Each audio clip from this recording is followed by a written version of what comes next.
I was always very conscious as I was growing up that land management was kind of on a downward trajectory.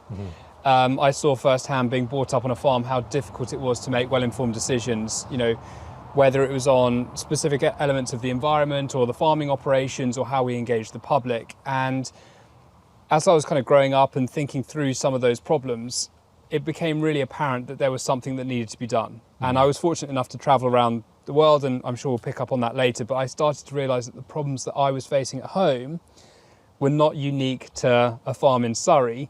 They were something that really actually was causing massive issues in different parts of the world. And I realised that the only way to create a mass scale positive impact in how land is managed is through technology. So I was not in the technology world, and so it was a bit of a leap of faith to decide that this would be the direction to take. But essentially what the thesis was and is that if we can provide land managers with the information about their holding, what they've got, the landscape they sit in, the opportunities that are available to them, and then essentially support them through local advisors to design well-informed plans that align to the landscape, that potentially and ideally are funded by either corporates or government, we can have this mass transition to best practice in land management. And that was always kind of the thesis that drove us in the early days and still drives us today, is that with all the ecological damage that's happening around the world, biodiversity loss, the climate change, the damage to rivers and ecosystems, I personally believe it can be very quickly turned around if only everyone that manages that pocket of land can make well-informed decisions. We know nature recovers so quickly. If the right management techniques are put in place, soil sequesters carbon very quickly. But you fundamentally need land managers en masse to collaborate and implement great strategies that are going to lead to those outcomes. And that's essentially what the Land app is a easy to use digital mapping platform for land managers, their advisors, to work together to build these plans and submit those to funders. So yeah, that's essentially kind of what drives us and what the platform essentially operates, the idea that it operates on, and essentially what we're doing with today. That's it. And it's incredibly interesting because we've looked at it several times together and been involved in various discussions, and there's so many issues around sort of streamlining, aren't they? Yep. There's been loads and loads of problems which makes farmers' lives very hard. They kind of lose interest in trying to create these design solutions because there's so much bureaucracy. And it's so complicated, and they go one place for plans and reports, and then they come back from somewhere else and they're slightly different and they have to go off again, and this kind of streamlines all of that. So it makes things easier, more accessible, and also better informed, as you say. Yeah, definitely. I mean, land is such an interesting kind of asset if you want to put it into that class. You can only really use land in one way. It can either be a building or a woodland block or a field of maize or whatever. You do have finite uses for land. And really the challenge is working out how to use land in the most effective way at a holding level so that you can derive enough revenue that supports the business. But ideally what you want is that land design to be connected to the landscape. So how do you kind of create riverbank restoration, but not just on your tiny 100 meters of riverbank, but you're aligned to a project that connects potentially kilometers. So land is really interesting and unique because there's such an opportunity cost on land being used badly. There are so many negative externalities as a result of bad land management practice, and it sort of needs a mass transition. Little oases are not good enough for nature. We need this kind of mass movement towards this best practice. So yeah, all of those things you said is exactly what we're trying to enable, is just to help people understand what they can do on their finite patch that allows them to have the maximum possible benefit, both for themselves as a business, but also the wider landscape. Yeah, definitely. And I mean, the wider landscape side is obviously of real interest to me, being a landscape architect. And I know people like Merrick Denton Thompson, who we also had on the podcast, have been involved in all these things too, in these wider discussions. And how it integrates with the landscape is potentially going to be really interesting because whilst I appreciate not everything's quite there yet and it's all being developed, which is something we can talk about, is that we're kind of looking at landscape character areas and how that can potentially form the basis of this regeneration. And landscape character areas are different to catchment areas, which a lot of people immediately think of when they think of kind of landscape scale, because they take into account sort of geology, ecology, and those more scientific bases, and obviously they also form part of a catchment. So it responds more to the unique situation of those areas than perhaps a catchment approach would do, which is just the basin which catches water. Yeah, and that's a really powerful foundation to start from. You know, what does the local landscape essentially want to deliver, in a sense, if you could leave it to its own devices. What's interesting, but also the challenge in there is, and this is kind of something we're working on right now, is there's nature recovery networks which are being developed at the moment, which are trying to essentially align the landscape characters to the market needs and requirements, and try and create a framework for investment into nature that takes into consideration all of that. The reason that that's important is we know that corporates need to be investing back into nature, and also, of course, government wants to be investing into nature and the environment. And the question at the moment is, where do they invest their money to have the maximum possible benefits? So we want to take into consideration these landscape the landscape character areas, the nature recovery networks, the local priorities.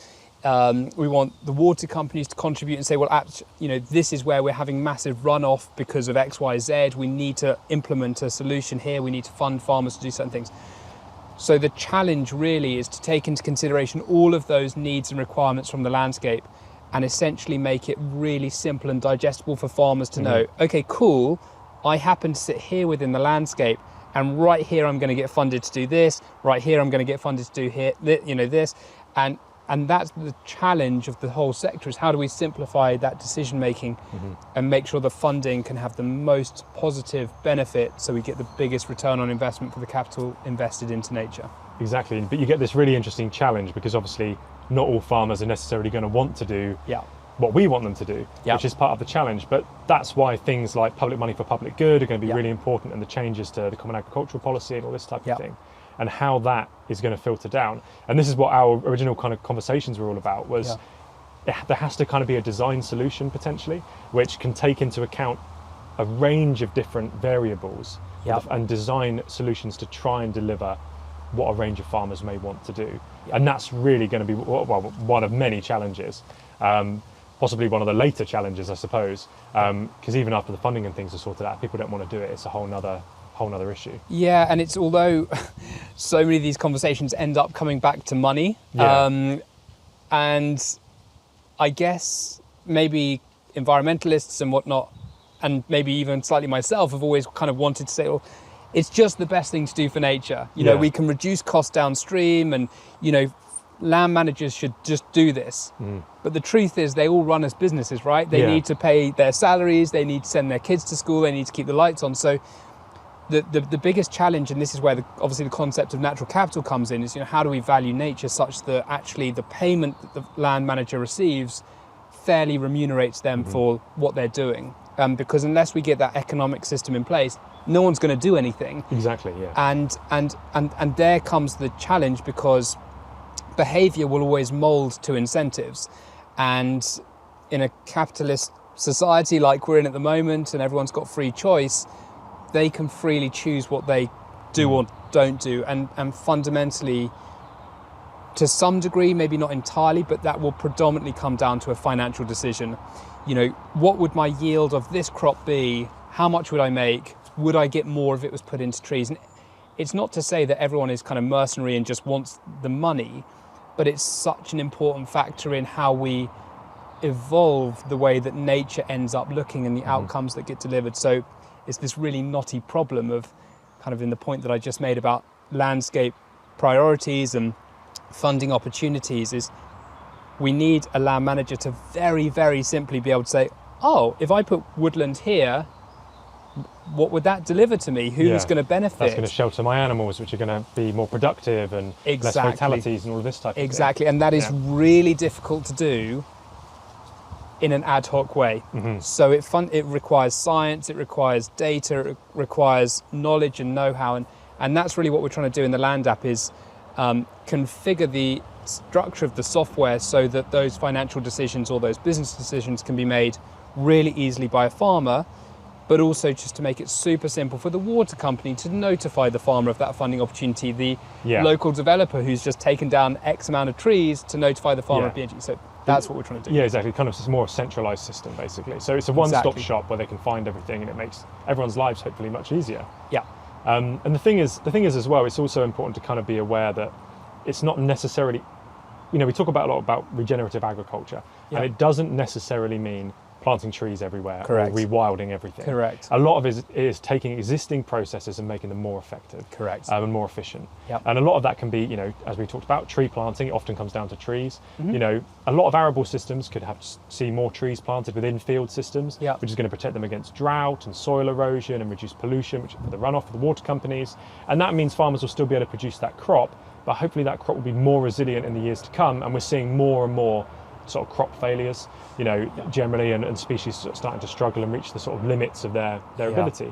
So a lot of it is about those sort of things, and there will be some instances where we can look at certain options, like we had Ted Green on talking about, and Jill Butler talking about a bit about the NEP estate and rewilding and all this type of thing, and they talk about wood pasture and how wood pasture is fantastic, but it's only, in my opinion, it's only really applicable to more pastoral systems.